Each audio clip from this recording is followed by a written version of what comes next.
রহমানির রহিম।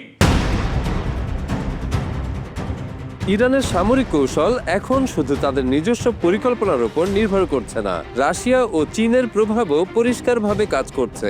Russia drone ও ক্ষেপণাস্ত্র ব্যবহার বিষয়ে ইরানকে পরামর্শ দিচ্ছে, আর চীনের বাইদু স্যাটেলাইট সিস্টেম ইরানের নিশানা আগের তুলনায় অনেক নিখুঁত করছে বলে দাবি বিশ্লেষকদের। যুক্তরাজ্যের প্রতিরক্ষা মন্ত্রী জন হিলি বলেছেন, ইরানের যুদ্ধ কৌশলের পেছনে পুতিনের অদৃশ্য হাত রয়েছে। এরবিলে পশ্চিমা ঘাঁটিতে ড্রোন হামলার পর তিনি এই মন্তব্য করেছেন।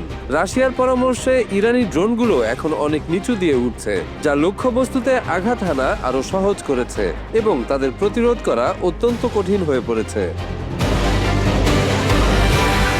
রাশিয়ার যুদ্ধ কৌশলের পাশাপাশি বিশেষজ্ঞদের ধারণা, ইরান এই যুদ্ধে চীনের বাইদু সিস্টেম ব্যবহার করে জিপিএস এর উপর যুক্তরাষ্ট্রের নিয়ন্ত্রণ এড়িয়ে যাচ্ছে। চীনের এই স্যাটেলাইট নেটওয়ার্ক ৪৫টি স্যাটেলাইটের সঙ্গে সংযুক্ত, যা অন্যান্য নেভিগেশন সিস্টেমের তুলনায় অনেক বেশি নির্ভুল। ফলে ইরানের ক্ষেপণাস্ত্র ও ড্রোন এখন লক্ষ্যবস্তুতে নিখুঁতভাবে আঘাত হানতে সক্ষম। ২০২১ সালে চীন ইরান কৌশলগত অংশীদারিত্ব চুক্তির পর ইরান ধীরে ধীরে তাদের সামরিক প্রযুক্তি পুরোপুরি বাইদু সিস্টেমে স্থানান্তর করতে শুরু করে। বিশ্লেষকরা বলছেন ২০২৫ সালের জুনে পুরো প্রক্রিয়া শেষ হয়েছে। এই পরিবর্তনের ফলে ইরানের হামলা আরও নিখুঁত হয়েছে। ইরান মধ্যপ্রাচ্যে শাহেদ ড্রোন এবং ব্যালিস্টিক ক্ষেপণাস্ত্র ব্যবহার করছে। এর ফলে যুক্তরাষ্ট্রের ব্যয়বহুল ইন্টারসেপ্টর ক্ষেপণাস্ত্র দ্রুত শেষ হয়ে যেতে পারে। তাই তাদের প্রযুক্তি ইউক্রেনের সঙ্গে বিনিময় করা হচ্ছে। উল্লেখ্য, রাশিয়াও ইউক্রেনে এই ড্রোন ব্যবহার করছে। হরমুজ প্রণালী বন্ধ থাকায় বিশ্বের তেল বাজারে বিপুল প্রভাব পড়েছে। রাশিয়া চড়া দামে তেল বিক্রি করে ইউক্রেন যুদ্ধের তহবিল শক্ত করছে। যুক্তরাষ্ট্র বিশ্বের বৃহত্তম তেল উৎপাদনকারী দেশ।